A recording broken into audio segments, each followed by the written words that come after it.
God bless you, YouTube family. It is Wednesday, 5:18 a.m., April the 1st, 2015, and the Lord gave me a bit of a break in the message tonight. He started talking about heaven and the 1,000-year reign. So this is going to be a fun subject to share with you. It'll definitely be a welcome break from all the heavy stuff. He began, "You will be everything you ever wanted to be in heaven. All the vices and sins you've struggled with on earth, in heaven will be gone. Let's just say that it will be a wedding present. You will immediately be transformed, and all sickness of spirit will be washed away.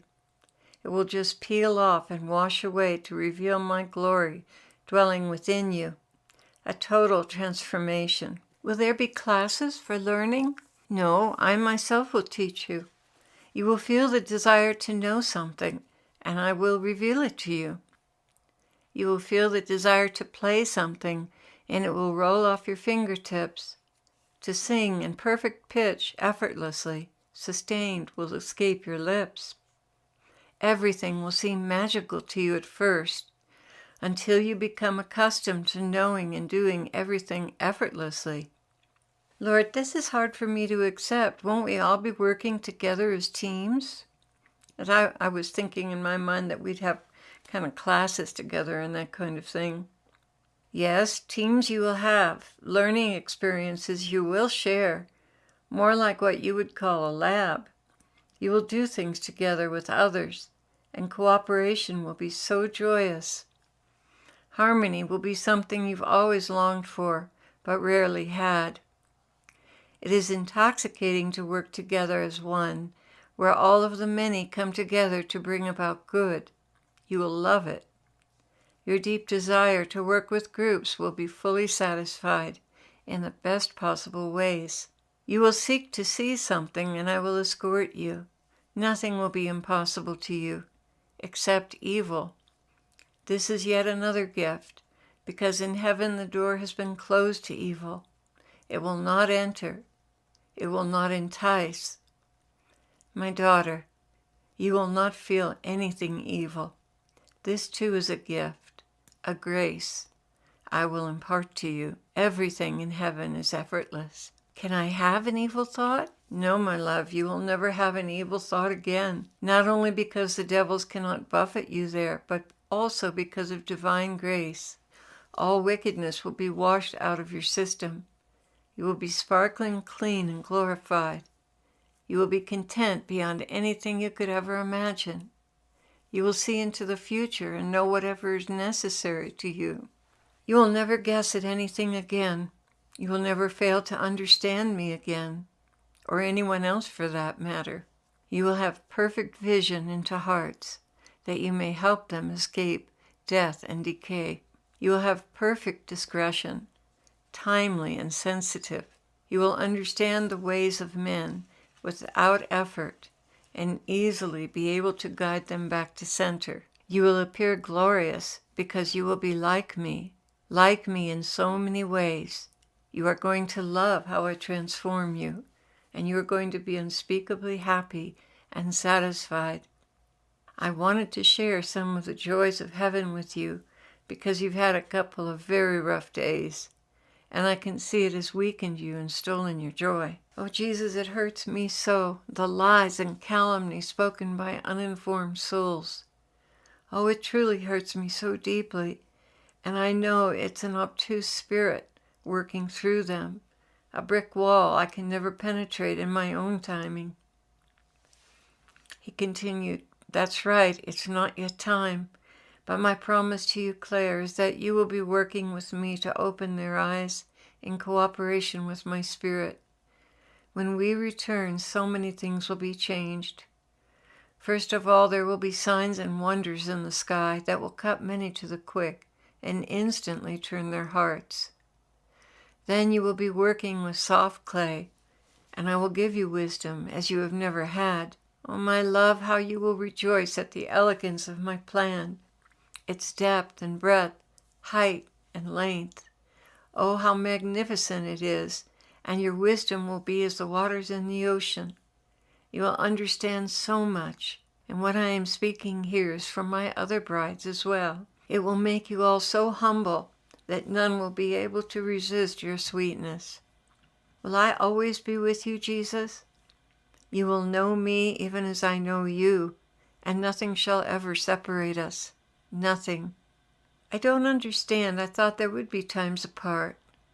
Not apart as you understand it in your world. We will be in complete union, and you will never miss me, because I will be dwelling inside of you, and nothing will interrupt our sweet communion together, because in heaven there is no sin and no pride. This has its advantages and disadvantages, because we will share sorrows together as well as joys. But I thought I wouldn't know about earth doings. Not until the end of the tribulation. Yet you know how you grieve when I'm rejected. Well, that will still be there, and you will feel it. When we return to earth, and as you work with souls, you will be acutely aware of my feelings for their deeds, and you will have instant knowledge of how each situation is to be handled, even punishments and corrections. Will there be many punishments, Lord, when we return? Will people still be hard-headed and rebellious? You know, I'm speaking for myself there. I sure was hard-headed and rebellious and can still be hard-headed and rebellious. The Lord continued, you will at first see vast improvements in the attitudes of men and women, but corruption goes deep, and some will manifest quickly.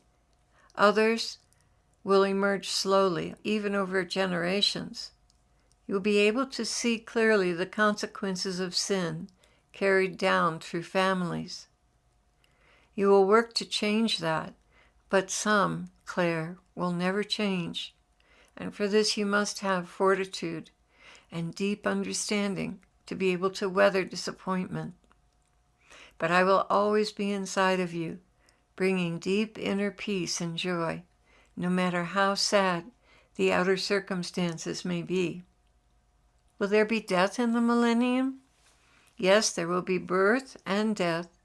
Those circumstances will allow for a longer lifespan and perfect health due to the atmosphere and absence of sin and demons. It is yet a pity that evil will manifest itself without provocation by the enemy. This is the weakness of Adam and Eve. It will be a shock to many that evil can still raise its ugly head without demonic assistance. You will have joy in everything you put your hand to. You will see conversions, healings, restorations, and complete transformation of hearts. This will bring you unspeakable joy, as it does for all the angels and saints in heaven. You see, my daughter, so many on earth in this hour long with all their hearts to minister, but the forces allied against them are tremendous, both of a personal nature and an impersonal nature. Few there are that break through this wall, for great perseverance is required and great reliance on me. And there are those who have been chosen and equipped for this, and there are others who have not.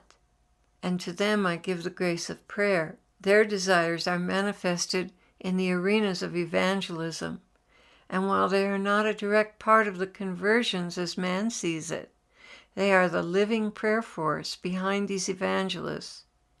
And were you to see these evangelists without the great mass of prayer warriors offering prayers and supplications on their behalf, you would see them as just simple and pitifully weak men. The evangelists themselves must have very pure hearts, humility, and an anointing from above.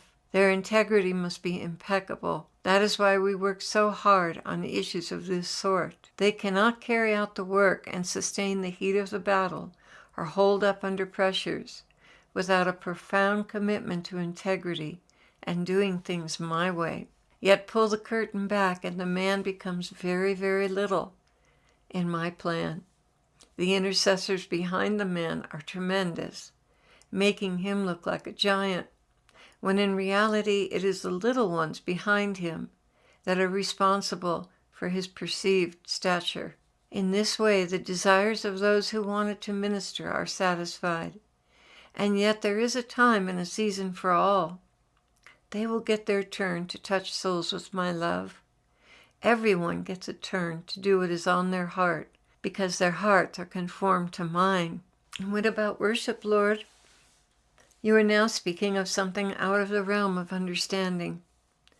When you are worshiping, you have ceased all human activity and are in the realm of God, your Creator. You cease to be a part and are molded into one with your Creator. Your hearts expand right out of yourself in worship. When you come back to yourself, so to speak, you are totally renewed, energized, and inspired. Whatever you went into the worship with, when you come out, it's totally gone.